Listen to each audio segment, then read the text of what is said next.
സംസ്ഥാനത്തെ 100-ലധികം പ്രമുഖ ആശുപത്രികൾ, പേരുകേട്ട ഡോക്ടർമാർ. ഇവർ കേരളത്തിലെ 10,000-കണക്കിന് മനുഷ്യ ശരീരങ്ങളെ ബഹിരാഷ്ട്ര കമ്പനികൾക്ക് വേണ്ടി ഗിനിപ്പന്നികളാക്കിയെന്ന ഞെട്ടിപ്പിക്കുന്ന വിവരങ്ങളാണ് 2 മാസത്തോളമായി ഞങ്ങൾ നടത്തിയ അന്വേഷണത്തിൽ വെളിപ്പെടുന്നത്. രാജ്യത്ത് മരുന്നു പരീക്ഷണങ്ങൾ രജിസ്റ്റർ ചെയ്യേണ്ട ക്ലിനിക്കൽ ട്രയൽസ് രജിസ്ട്രി പ്രകാരമുള്ള രേഖകൾ അനുസരിച്ചാണിത്. ഇതനുസരിച്ച് കഴിഞ്ഞ 4 വർഷത്തിനിടയിൽ കേരളത്തിലെ 1 ലക്ഷത്തിലധികം മനുഷ്യരിൽ മരുന്നു പരീക്ഷണങ്ങൾ നടന്നിട്ടുണ്ട്. ക്യാൻസർ, പ്രമേഹം, ഹൃദ്രോഗം, കരൾ, വൃക്കരോഗികളിലാണ് പരീക്ഷണങ്ങളിൽ ഏറെയും നടന്നത്. നിയമത്തിന്റെ സൂക്ഷ്മതകൾ പാലിക്കപ്പെട്ട് മാത്രമേ രോഗികളിലോ രോഗമില്ലാത്തവരിലോ മരുന്ന് പരീക്ഷണം നടത്താൻ പാടുള്ളൂ. പരീക്ഷണത്തിന്റെ പ്രത്യാഘാതങ്ങളെക്കുറിച്ച് ഇതിന് വിധേയരാകുന്നവരെ പൂർണ്ണമായും ബോധ്യപ്പെടുത്തണമെന്നതാണ് ഏറ്റവും പ്രധാനം. എന്നാൽ ഇക്കാര്യം കേരളത്തിലെ മിക്ക പരീക്ഷണങ്ങളിലും പാലിക്കപ്പെടുന്നില്ല. മാതാ അമൃതാനന്ദമയി മഠം നടത്തുന്ന എറണാകുളത്തെ അമൃത ആശുപത്രിയിലാണ് സംസ്ഥാനത്ത് ഏറ്റവും കൂടുതൽ മരുന്ന് പരീക്ഷണം നടന്നത്. 4 വർഷത്തിനിടയിൽ 81 മരുന്നുകൾ ഇവിടെ രോഗികളിൽ പരീക്ഷിക്കപ്പെട്ടു. ചുരുങ്ങിയത് 10,000 പേരെങ്കിലും ഇങ്ങനെ പരീക്ഷണ മൃഗങ്ങളായി. എറണാകുളം ജില്ലയിലെ ലേക്ക് ഷോർ ആശുപത്രിയിൽ 38, ലിസി ആശുപത്രിയിൽ 9, ലിറ്റിൽ ഫ്ലവറിൽ 9 പരീക്ഷണങ്ങൾ നടന്നതായി രേഖകൾ വ്യക്തമാക്കുന്നു. തിരുവനന്തപുരം ജില്ലയിൽ നടന്ന 150ഓളം മരുന്ന് പരീക്ഷണങ്ങളിൽ 47 നടന്നത് മെഡിക്കൽ കോളേജിന് സമീപമുള്ള ഹെൽത്ത് ആൻഡ് റിസർച്ച് സെന്റർ എന്ന ആരും അധികം അറിയപ്പെടാത്ത സ്ഥാപനത്തിലാണ് എന്നതും ദുരൂഹമാണ്. തിരുവനന്തപുരം റീജിയണൽ ക്യാൻസർ സെന്ററിൽ 21, ശ്രീചിത്രയിൽ 22, ഗോകുലം മെഡിക്കൽ കോളേജിൽ 2009 ശേഷം മാത്രം 17 പരീക്ഷണങ്ങൾ അരങ്ങേറി. അനന്തപുരി ആശുപത്രിയിൽ 9, ജ്യോതിദേവ് ഡയബറ്റിക് സെന്ററിൽ 9, PRS ആശുപത്രിയിൽ 7, സർക്കാർ മെഡിക്കൽ കോളേജിൽ 11 പരീക്ഷണങ്ങൾ നടന്നു. Thrissur jubilee mission, west fort, elite, mother hospital എന്നിവിടങ്ങളിലായി 50-നടുത്ത് പരീക്ഷണങ്ങൾ നടന്നു. Palakkad Sai hospital, Palakkad diabetic centre എന്നിവിടങ്ങളിലും പരീക്ഷണങ്ങൾ നടന്നു.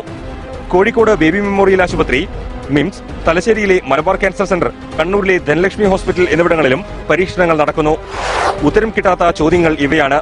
കഴിഞ്ഞ 10 വർഷത്തിനിടയിൽ കേരളത്തിൽ എത്ര മരുന്ന് പരീക്ഷണങ്ങൾ എത്ര മനുഷ്യ ശരീരങ്ങളിൽ നടപ്പാക്കി? മരുന്നു പരീക്ഷണത്തിന് ഇരയായവരിലെ പാർശ്വഫലങ്ങളെക്കുറിച്ച് സർക്കാരിന് ഏതെങ്കിലും തരത്തിൽ ബോധ്യമുണ്ടോ? മരുന്നു പരീക്ഷിക്കപ്പെട്ട ആളുകളുടെ ഇപ്പോഴത്തെ ആരോഗ്യസ്ഥിതി എന്ത്? ആർക്കെങ്കിലും ജീവാപായം സംഭവിച്ചിട്ടുണ്ടോ? മരുന്നു പരീക്ഷണം എന്ന പേരിൽ കേരളത്തിൽ നടന്നത് നഗ്നമായ മനുഷ്യാവകാശ ലംഘനങ്ങളും കുറ്റകൃത്യവുമാണെന്നാണ് ഇന്ത്യ വിഷൻ നടത്തിയ അന്വേഷണത്തിൽ വ്യക്തമായത്. പരീക്ഷണമല്ല, മറിച്ച് കോടികളുടെ പരീക്ഷണ വ്യാപാരമാണ് കേരളത്തിൽ നടന്നുകൊണ്ടിരിക്കുന്നത്. കഴിഞ്ഞ 10 വർഷത്തിനിടെ കേരളത്തിലെ സ്വകാര്യ സർക്കാർ ആശുപത്രികളിൽ നടന്ന മുഴുവൻ മരുന്നു പരീക്ഷണത്തെക്കുറിച്ചും വ്യക്തമായ അന്വേഷണം അനിവാര്യമാണ്. Cameraman S. സുരേഷ് കുമാറിനൊപ്പം PR സരിൻ, ഇന്ത്യ വിഷൻ.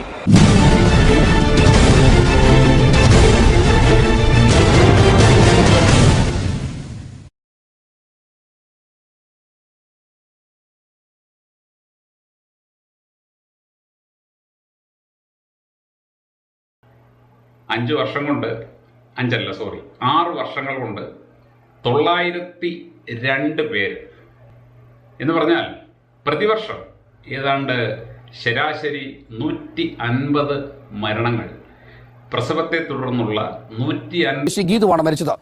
പ്രസവാനന്തര അമിത രക്തസ്രാവം മൂലം കോഴിക്കോട് മെഡിക്കൽ കോളേജ് ആശുപത്രിയിൽ വെച്ചാണ് ഇന്ന് മരണപ്പെട്ടത്. പാലക്കാട് ആദിവാസി യുവതിയും നവജാത ശിശുവും ആശുപത്രിയിൽ മരിച്ചു. പ്രസവത്തിന് പിന്നാലെ യുവതിയും കുഞ്ഞും മരിച്ചതിൽ പാലക്കാട് യാക്കരയിലെ തങ്കം.